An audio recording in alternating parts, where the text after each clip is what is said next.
Welcome to Redeeming Thunder and Daughters of Fire. Everybody needs to understand that this is pivotal times. You're in your KAIROS season, and everything that you do on this earth matters. You were drawn to this channel because there's an important message that needs to be delivered to you, and there was something that you had to do.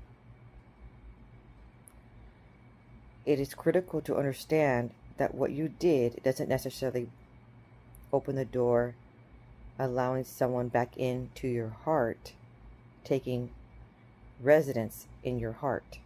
Okay? But sometimes, basically all the time, you could be on assignment. And the Most High has you do projects and assignments, has you go to places and interact with individuals, because you are basically a lighthouse. Okay? And you could have been that lighthouse for that person. And their reliance on you to be their lighthouse is still taking precedence. And so when they don't have that, and they're possibly not an individual who had a strong relationship with the Most High, they could be crumbling. Okay? They could be in incredible despair and not be able to get back up. There's another reason why the Most High may be sending you somewhere where you do not want to go. And this is the thing. It's sort of a situation regarding, like Moses having to go back to Egypt. Did he want to go? No, he didn't. He really desperately did not want to be called to go back to where everything went down. Okay? But with the burning bush ordeal, it was so... Excuse the cat calling. She can't find me in the room, so she keeps meowing. When she hops on my bed, then she'll see that I'm there, and then she'll stop meowing. Okay, so another reason is you are on assignment just as Moses was, and he had to go back to tell Pharaoh to let his people go. Pharaoh refused. The Most High knew that Pharaoh was going to refuse because he hardened Pharaoh's heart on purpose, which then allowed for plagues to be administered. Okay? So you are on assignment because the Most High knows that somebody near you is still stubborn and still prideful and still egotistic. And he may still have a love for you, okay? So much love. But the stubbornness and pride is blinding him and stagnating him. Okay? So you are going to be doing something that you truly do not want to do so desperately. You don't want to go back to Egypt, to your Egypt. You don't want to go back to a place where you're not welcomed. Because where you're going is where the potential king was at, and all the surrounding energies there. People were acting a little indifferent, a lot indifferent actually. There were several that were doing fake kindness and or not kind at all. Okay?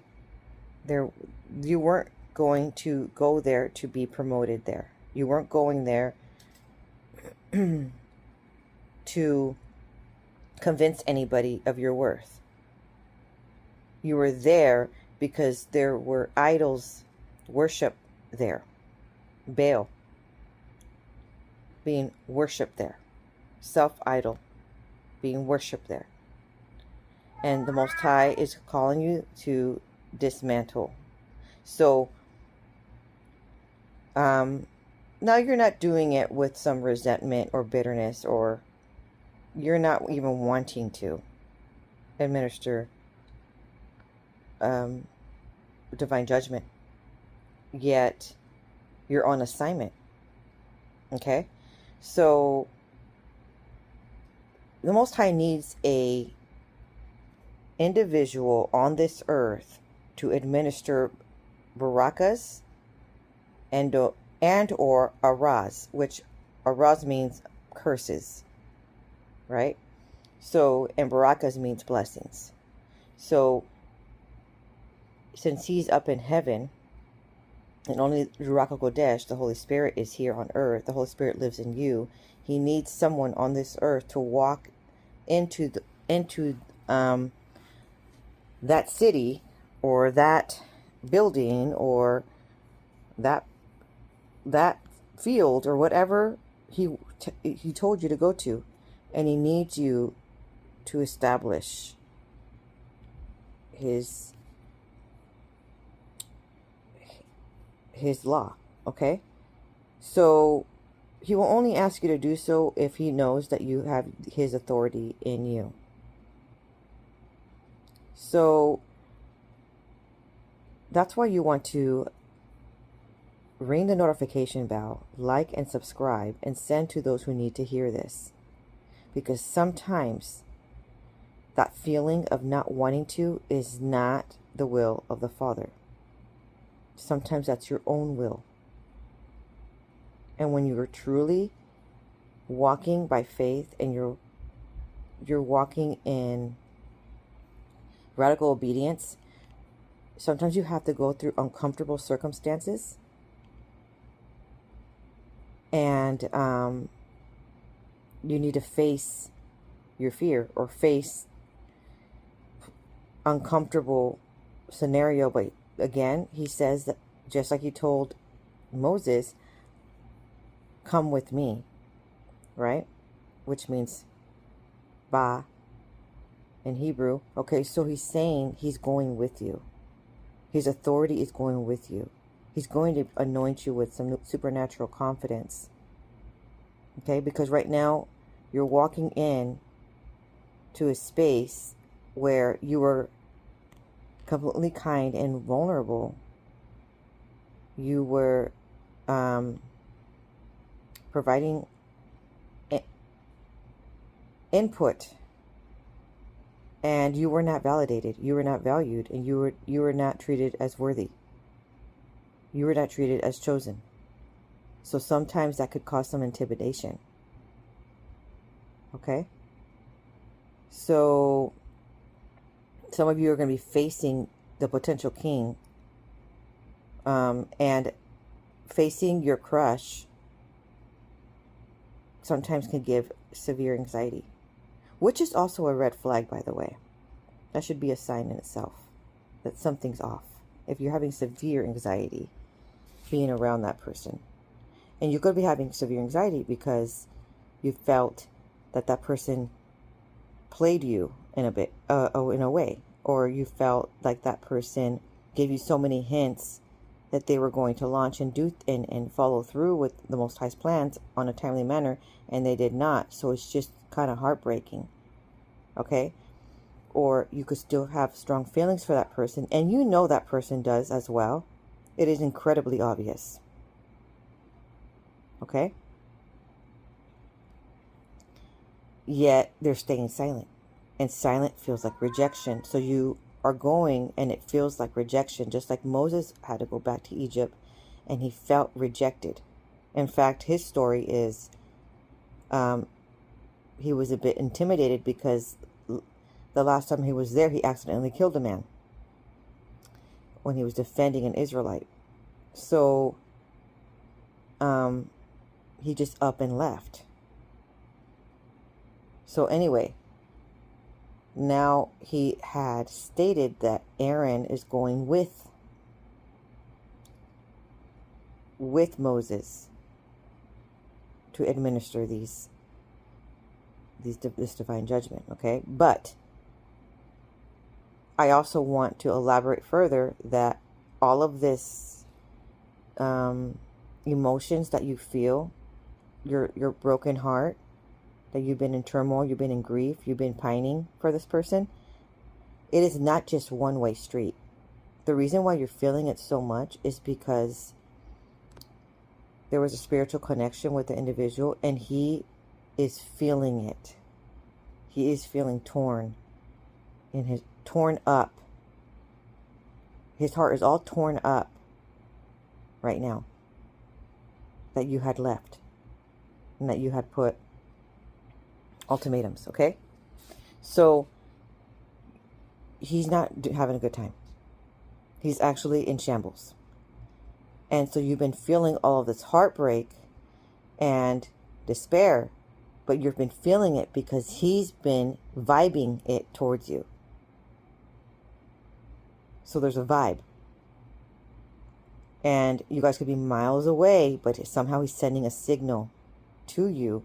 And that's why he pops in your mind. And there he is again, pulling at your heartstrings, because he's literally crumbling. Okay? And he's like shook. He cannot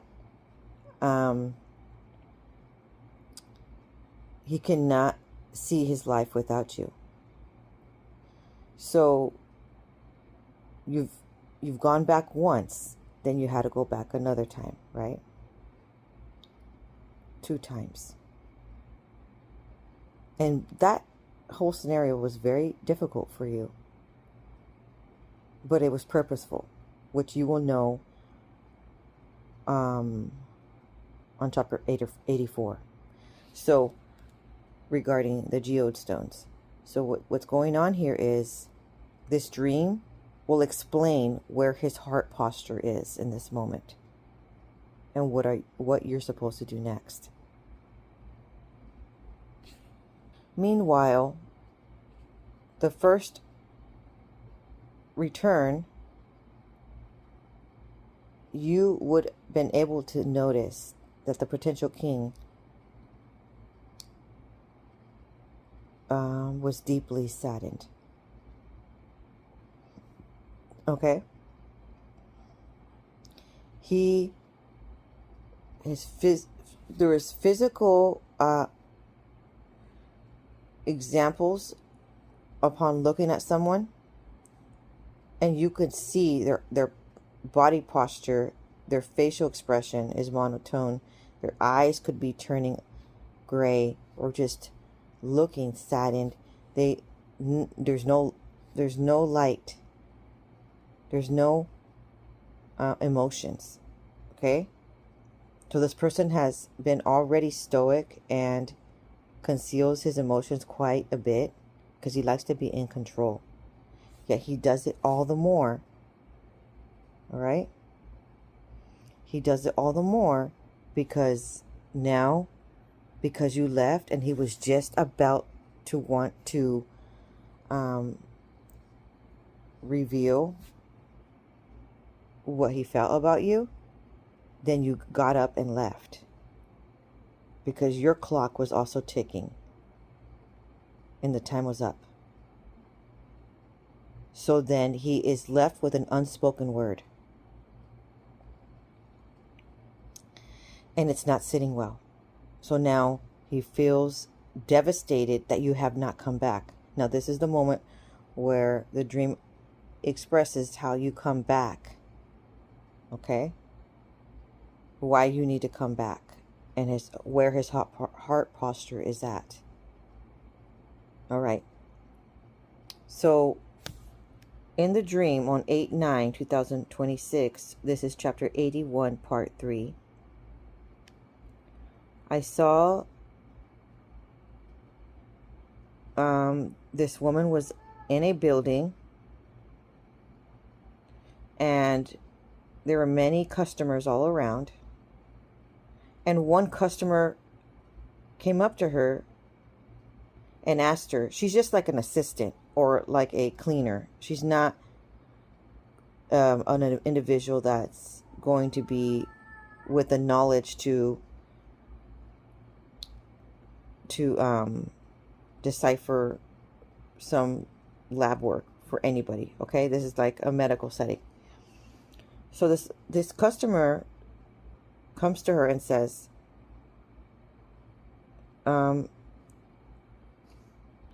should I get some treatment, some lab work done here?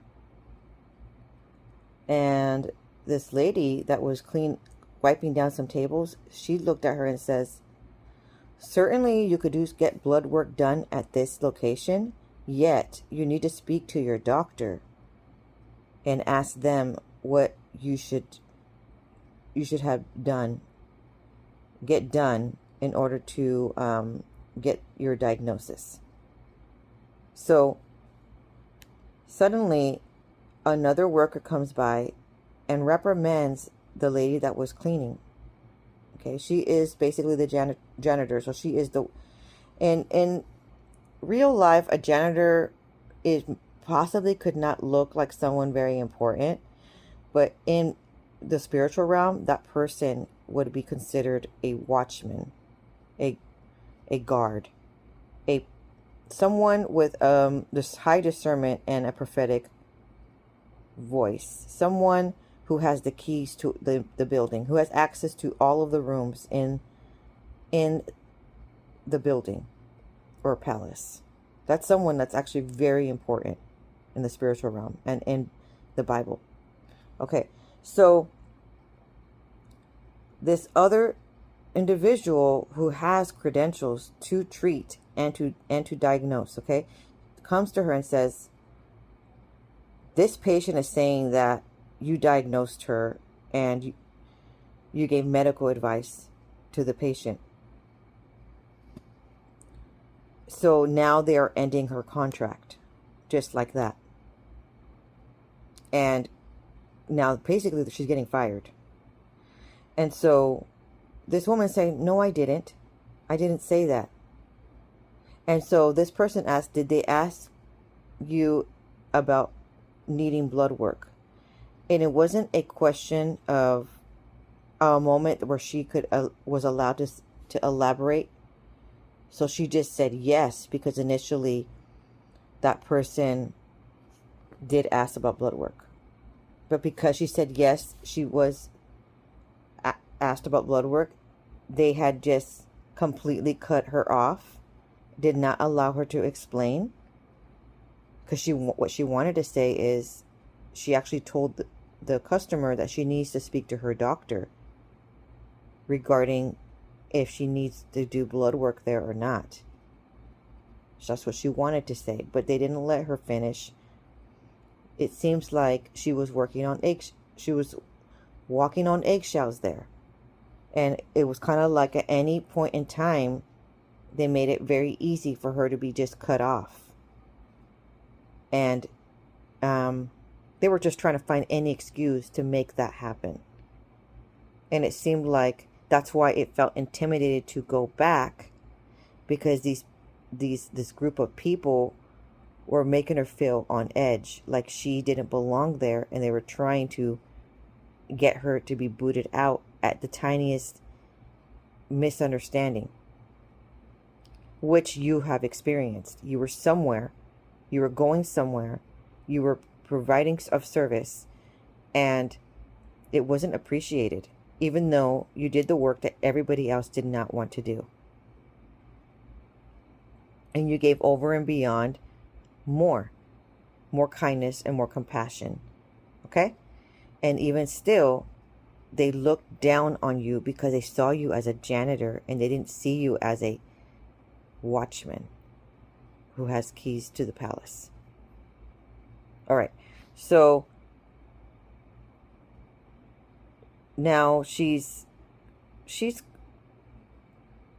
downcast, right? She feels saddened by the whole thing. And at that location is where the potential king ordained spouse was at. So she got to spend time with the individual, and he was always looking upon her and always admiring, okay, and always just trying to interact with her, right? So they were kind of working at the same place. All right. So what happened was they were kind of just cutting her off and saying, you have to leave now. And she wasn't given an opportunity to talk to the potential king and tell him what was up. why she was abruptly leaving the location. So he has no idea why she had to rush out of there.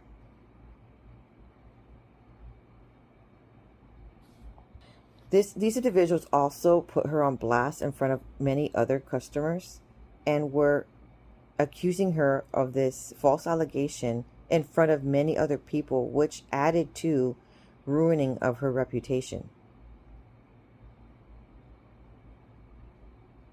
They looked at her with disgust without giving her a chance to explain, and so she just walked out of the building. Upon walking out of the building, she was on red carpet, as if she was walking in the mall and there was red carpet all around. And it was some dim light in there. And there were crowds of people walking around, shopping around in the mall. Many men were stalking her with their eyes, or actually following right behind her. And so she looked back and gave one person a look of disapproval. And he this one man he was a huge man, so like a stronghold. When you see a big giant like that, it's a stronghold.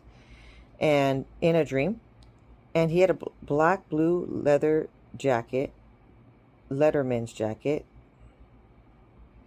And when she looked, she felt a vibe that someone was behind her watching her, right? So she looks back and there he is. So she gives a look of disapproval, and then he stops stalking her. So this mall setting looked kind of like a maze, as in she kept going, she kept walking, and it looked like she was in the same spot after she walked around. It was like if she was in the same spot all over again, and she couldn't find her way out. And then she would go a different pathway, and that would then lead her to a new storefront and more different groups of different people, and she was starting to feel lost. And as she kept walking for a very long time, now she thought maybe she should walk back to the direction of where she came from. This mall setting kind of looked like an airport. So she decided she's just going to go back to the building where she came from, where they had cut her off, right? Where they had purposely tried to ruin her reputation and in a false accusation to get her out of there. Okay. But she decided that she was going to walk back and confront her discomfort and tell the potential king what went down. She felt like she's still going to leave, but at least she's going to show up and tell him what happened. So in this part of the dream, it kind of seems like she's stuck in this realm that she cannot leave, just up and leave the potential king without any notice. Like, as in the next scene was a portal, and she was stuck in that dimensions of time, and she wasn't allowed to move on with her life and progress and get out of there because there was unfinished business, and she needed to say all the discrepancies, all of the backlash that she was receiving in secret regarding the location where he was at amongst the other people there. Like, as in, he needed to know the truth.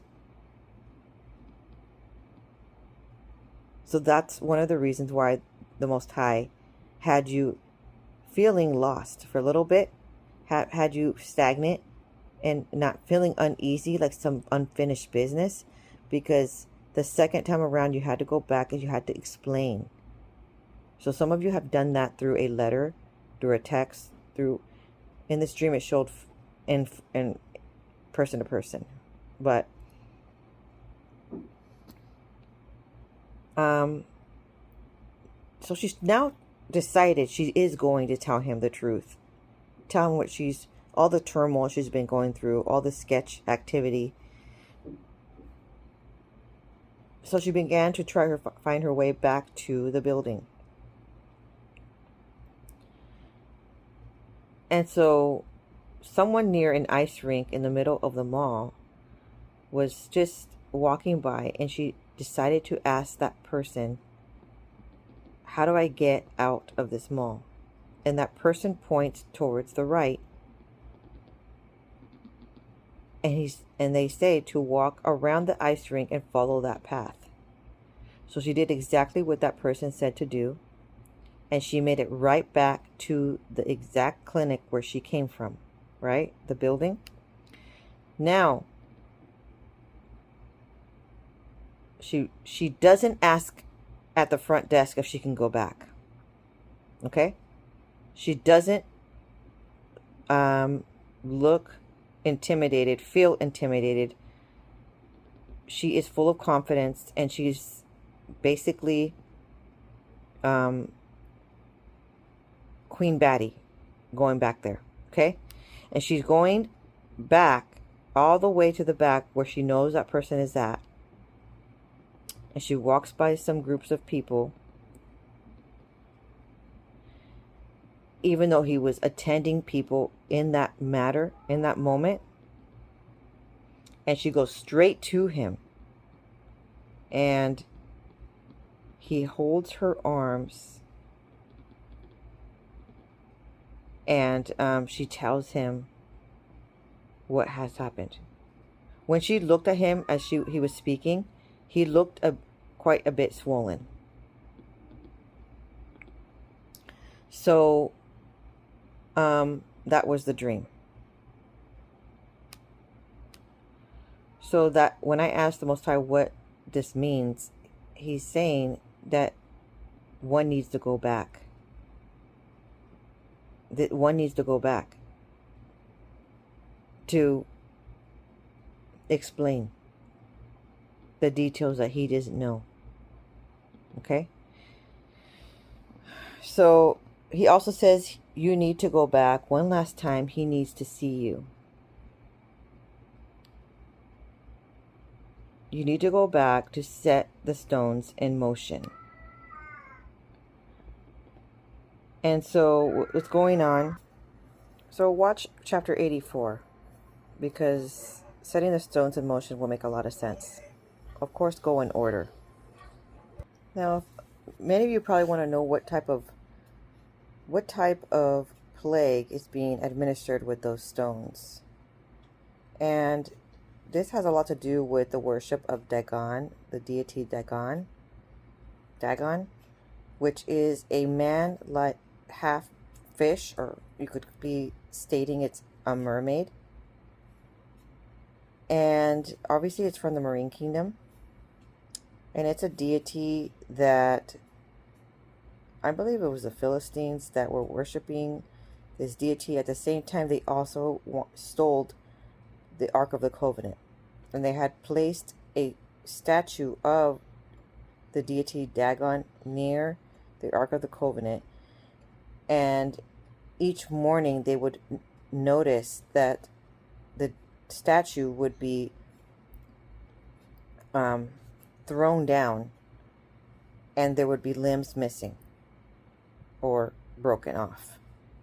Okay? So the plague that's being administered now for your enemies is regarding the boils and the rats. So I am not sure if it's talking about the bubonic plague, but literally on the news in the month of August, they have been stating a plague regarding rats being discovered on a ship. So that's why I found it such an appointed time to share this prophetic word, because I received this word, yet it's literally happening on earth during this time frame. So this is one of the divine punishments. If you recall, the plagues of the 10 plagues regarding those that were administered on Egypt back in Bible times, one of them was boils. Okay, so now when you go, that is all you do, and you don't go back, because there's an open door for you elsewhere.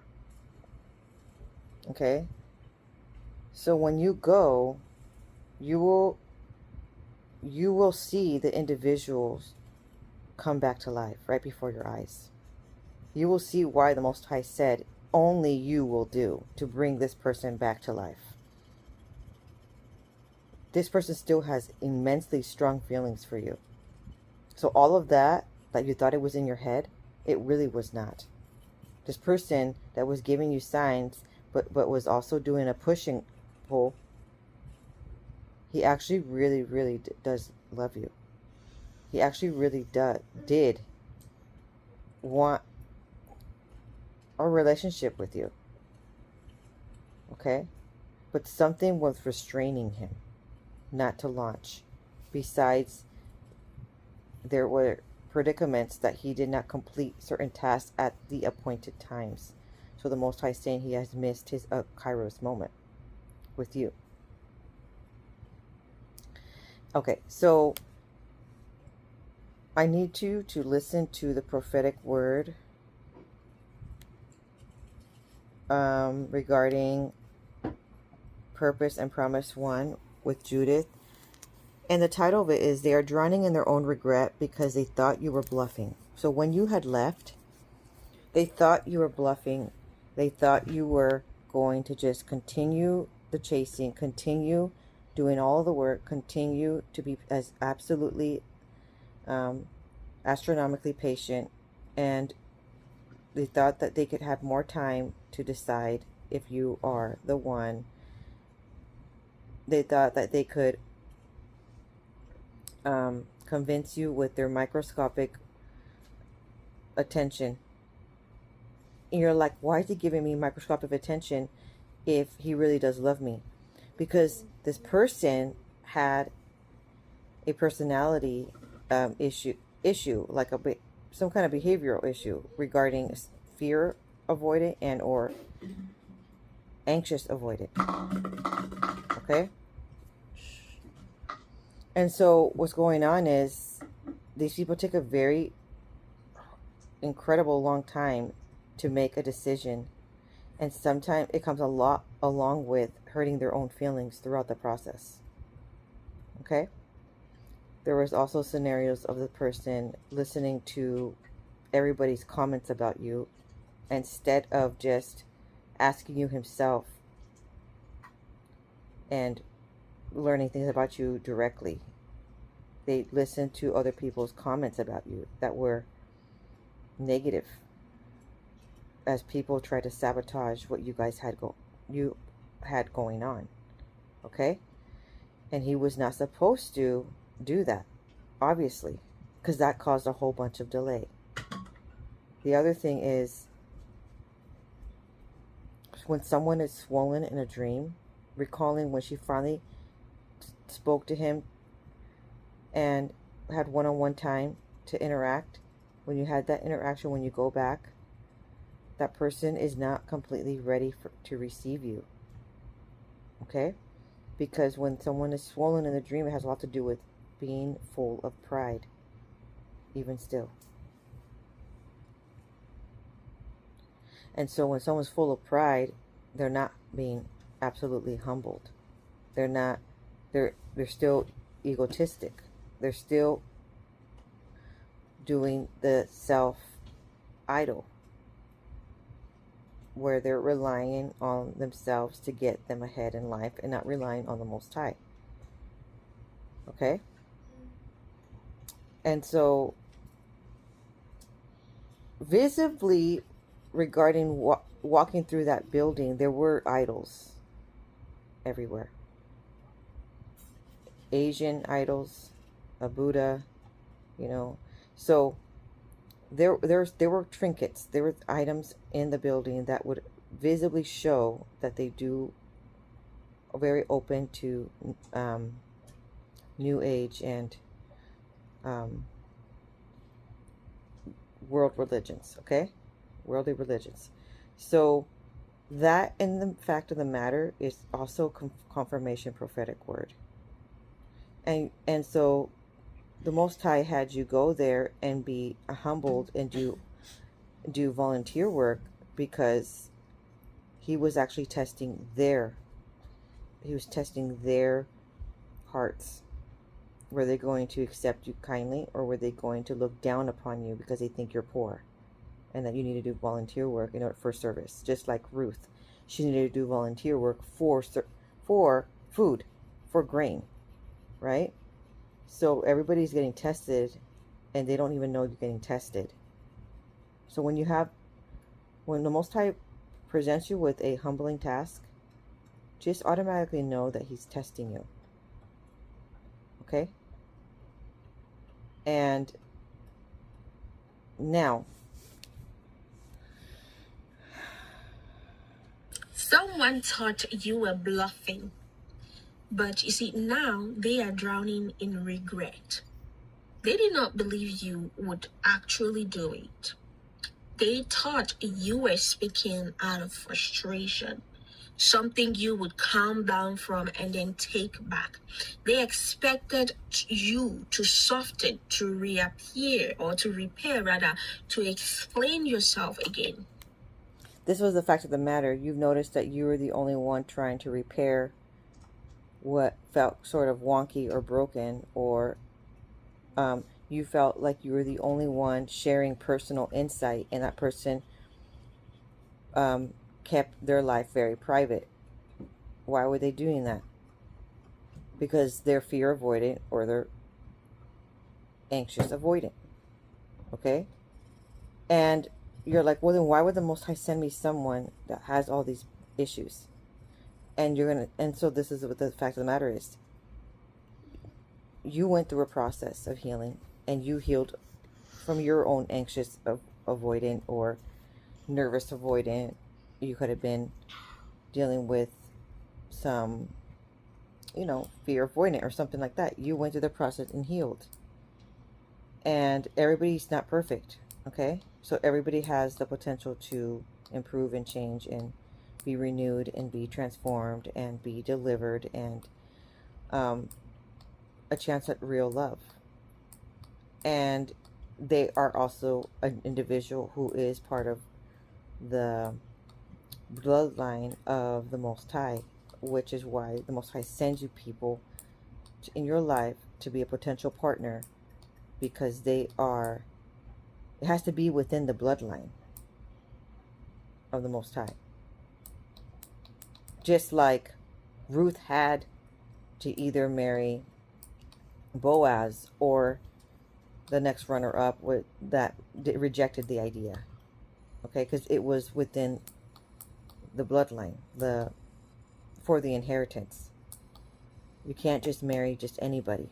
In other words, there's a point to who he sends you. Now, of course, everybody has free will, and some people either delay it. They didn't reject it, but they delay it too long. And there is an appointed time that things need to happen at a certain time of your life. There's a dimensions of time. Okay, so when she's talking about you thought you were bluffing, and so you had already left, but suddenly you had made a moment to re-engage, and it was purposeful.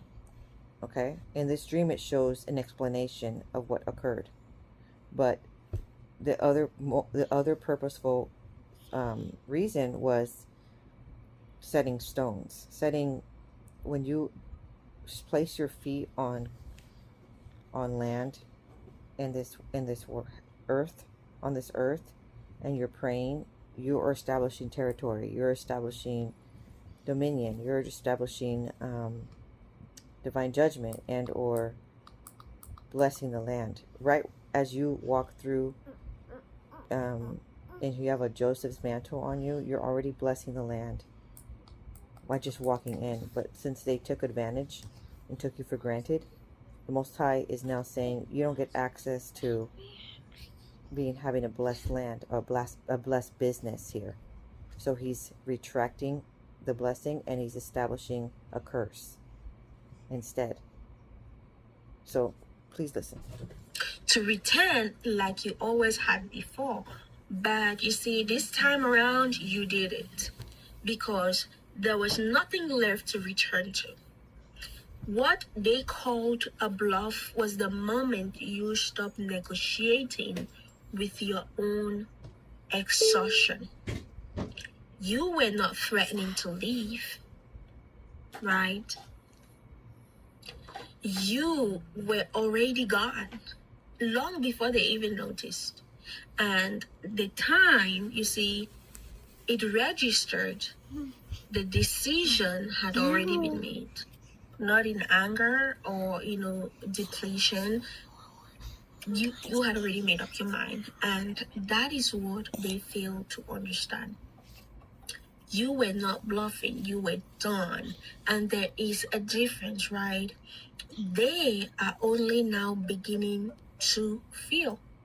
When someone spends a long time asking for change or explaining their pain and trying to make a situation work, there eventually comes a point where their words becomes, quieter.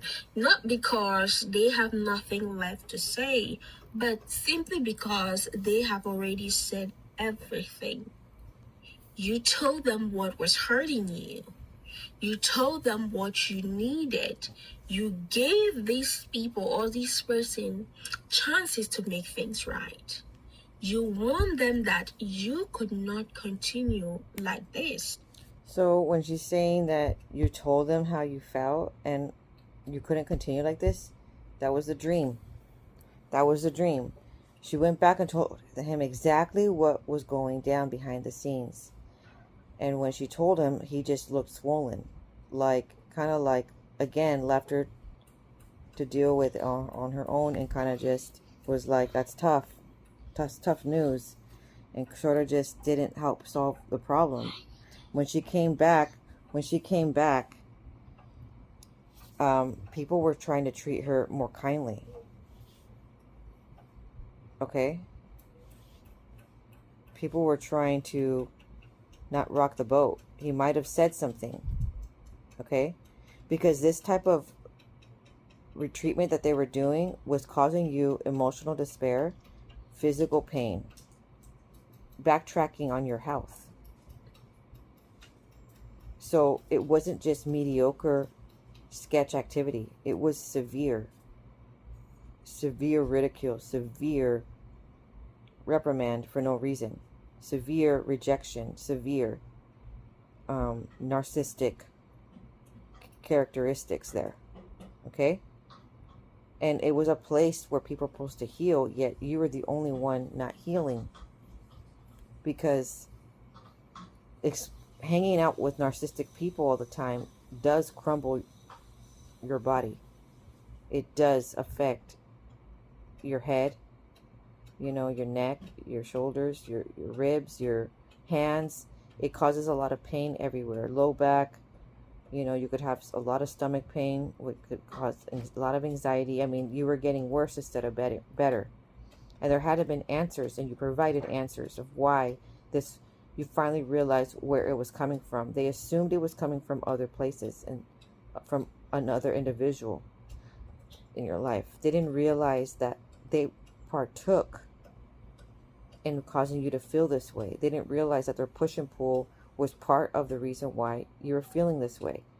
So that is why the Most High is saying, you do not go and wait around all the more and continue to hang out where you're not welcomed. It is time to pick up stakes and break camp, and it's time to be in an environment because your assignment is done. It's done there. You're all done. Okay? So you don't go and continue to stay because it's physically destroying your body to hang out with toxic people. And I know a lot of people, they just muster through, especially if it's family or longtime friends, but you're feeling absolutely drained and worn down every single time after you hang out with them. It's because there's a lot of witchcraft that was going on. There was a lot of monitoring spirits and witchcraft. That's why one would feel like their body is deteriorating. Okay? And this person always kind of saw that you just a person that just deals with pain all your whole life, and it's just the way it is. But it really isn't the way it is. And they kind of needed you a little bit broken in order to feel needed. So if you get all the way better, you don't have to return there. Okay? Let's say it's a health center. You don't have to return there. Let's say it's a job, and that job offers, let's say there's a gym, and you're getting in shape, and you lost all the weight that you needed to lose. So now you feel like it's just maintenance now, okay, with your diet and with some exercise. So then you're not really going to need to go as often to that gym where your workplace is at as often, because you already lost all the weight that you needed. So that will threaten that person to feel like, I need to give a reason for her to be here, right? So sometimes people don't want you healed all the way in the sense of, healthcare, because if you're healed all the way, then you have no reason to go there. But they really enjoy your company, and instead of being like, I'll spend time with you outside of this scenario, right, which would be ideal, that was the next step, you had just cut it out completely and been like, I'm done. That could have been the future, and you offered that, but you took it off the table because you changed your mind. You're allowed to change your mind. I hope you know that. You're allowed to realize that I want somebody that already, moved mountains to be with me without me having to explain and to make myself small, or feel like you have to withhold information because you don't know if they're going to understand. These kind of things are red flags. And if you don't want to get in the same type of relationship that you were in the past, you need to pay attention to these red flags. You need to pay attention how you're behaving. You need to pay attention to what your body is feeling. Are you feeling relief? Are you feeling happiness? Are you feeling remorse? Are you feeling high stress? How's your body feeling? Because your body gives you signs. Sometimes your body sends you signals before your mind understands what's happening. Your mind catches up later. So that's why these are the kind of things that you need to mature and evolve and ascend, because there's vibes. It's spiritual. Everything is spiritual. So like when you hang out with somebody, you'll understand. When you encounter somebody at the store, you'll understand. Pay attention to what your body's doing. Pay attention to that inkling of, I shouldn't disclose everything right now. This person, I'm just getting a vibe. You can't even explain why, but you just feel it. Just go with that feeling. Listen to your intuition a bit more. That's your discernment. Okay? They heard you, but they did not take you seriously. They now believe, or actually they believe that your consistency, your love would always, bring you back, despite how angry or upset you are. They thought your heart was already tied to theirs, right?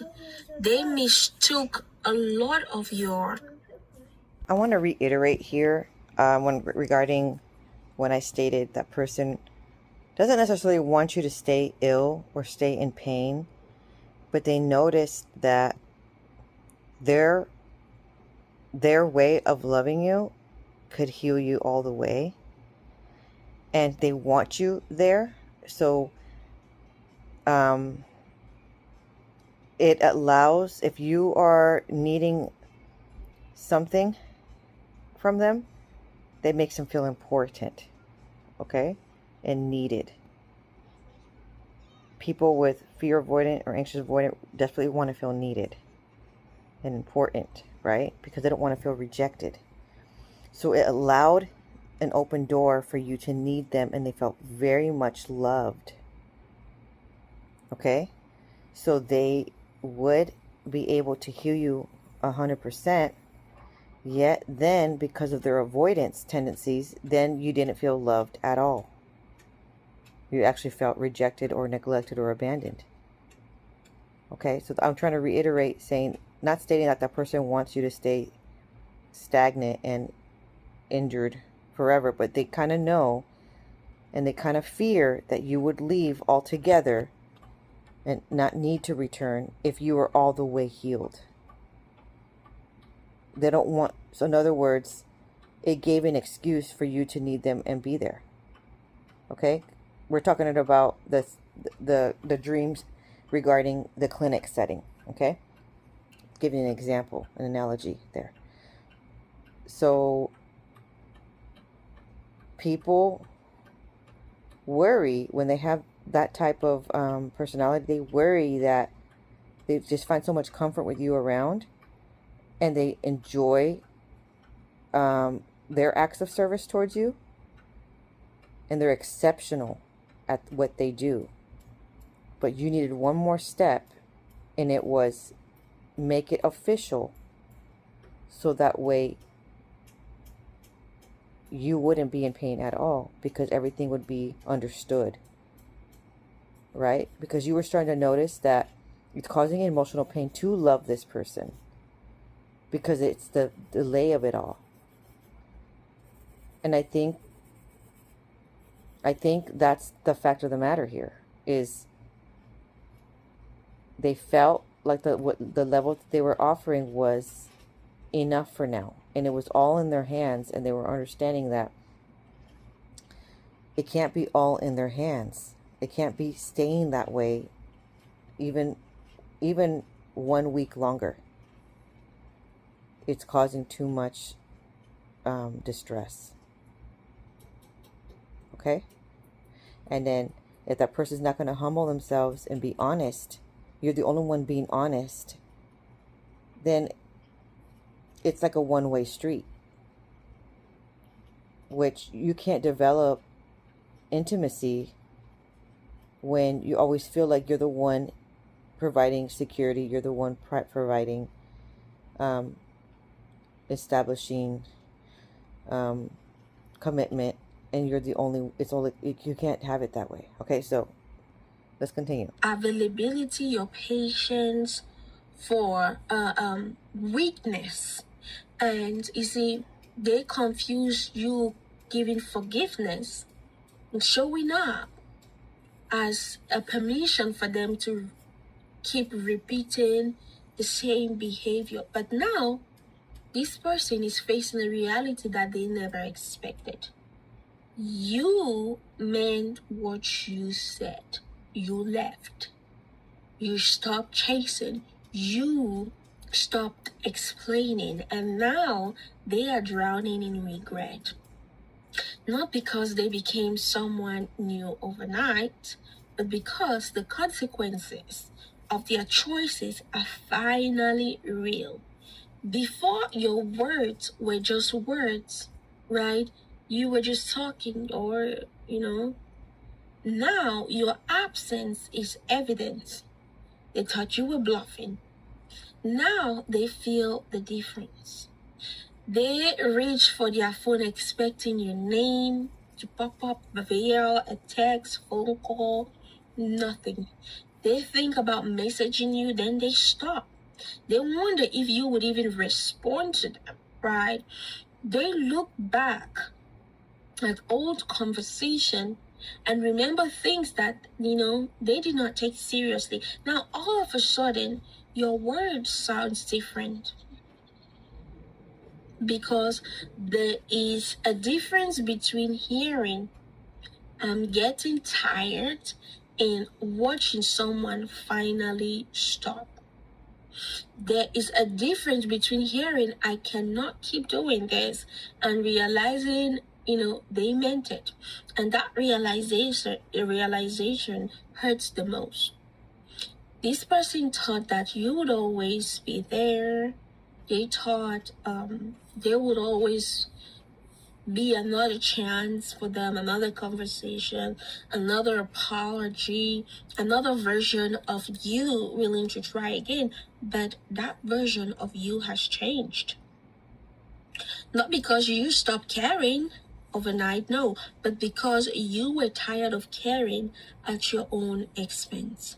Because you were constantly fighting for the same thing, and it actually became exhausting on your end. You realize that wanting someone does not mean you have to keep accepting what hurts you. And that realization, my dear, did not happen in a single moment on your end. It happened slowly, right? Through unanswered questions, broken promises, repeated disappointment, nights where you felt unseen. It happened through that phase. You tried. You actually did try. Times that you were actually convinced. You actually convinced yourself severally to try again. Moments you told yourself maybe this time it will be different. It will be different until you realize that there was no change coming and that this person was actually going to keep this parting, repeatedly. But you see, where you are right now is for a reason. The Lord did not take you out of that situation so you can go back there, and try to keep giving chances. Right? There's a reason you are no longer there. That's